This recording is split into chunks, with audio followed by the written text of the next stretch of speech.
A caterpillar doesn't become a butterfly surrounded by noise. It isolates, wraps itself away from the world. No one watching it or giving it support. No one checking in on its progress. Just darkness, pure silence, and the slow, painful process of becoming something entirely new.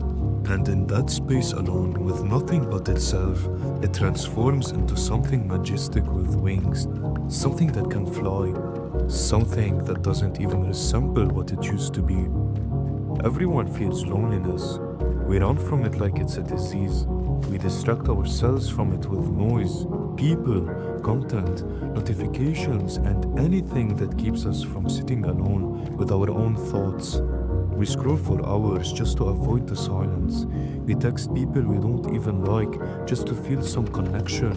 We stay in places and relationships that drain us because being somewhere bad feels better than being nowhere at all. Blaise Pascal once said, "All of humanity's problems stem from man's inability to sit quietly in a room alone." Think about that. All of humanity's problems, not some, all of them, because we can't handle silence, we can't face ourselves without distractions. The moment we're alone, we reach for something, in fact anything, to fill the void. But what if that void isn't meant to be filled by others? What if it's meant to be explored within you? Loneliness isn't the enemy. It never was.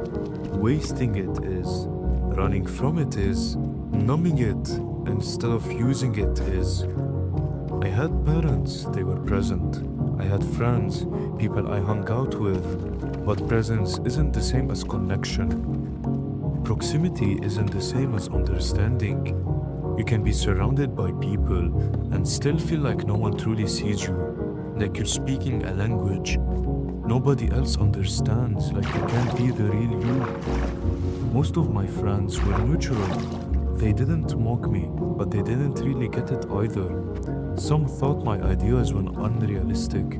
They weren't mean about it, just indifferent. But there was one friend who actually believed in me, who saw what I saw. We worked together, built together, chased the same vision side by side.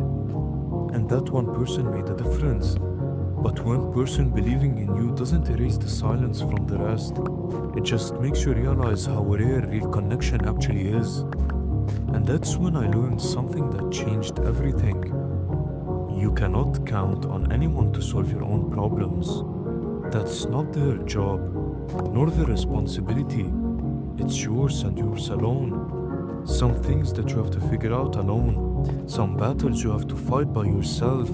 Not because people don't care about you, but because some lessons are designed for a classroom of one. Noise won't let you grow. It just crowds your memory with ideas that aren't even yours. Opinions from people who don't even live your life. The real work doesn't happen in the noise.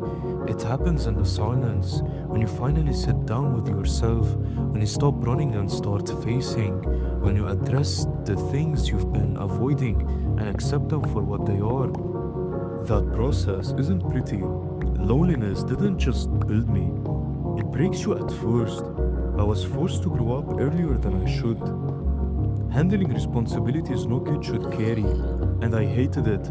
I hated everyone who put me in that position. I blamed the world because blaming myself was too heavy. But at some instance, I realized wishing things were different doesn't change the fact that they happened. The only thing that exists is right now. This moment, this chance to choose differently. So I stopped letting my past write my present. I started taking responsibility within my hand.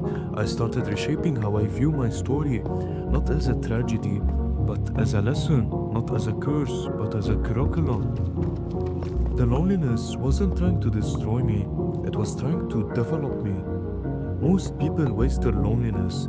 They sit in it and let it rot down from their inside.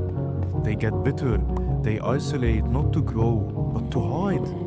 But at some point you have to decide, will this break me or build me? Will this be my prison or my workshop? Because pain without purpose is just pure pain. But pain with perspective becomes power. The same fire that destroys one person forges another. The difference is what you do while you're in it. Loneliness taught me that things no classroom ever could. It taught me that I am enough even when no one is clapping, that my peace cannot depend on someone else's presence, that the relationship I have with myself is the foundation for every other relationship I'll ever have.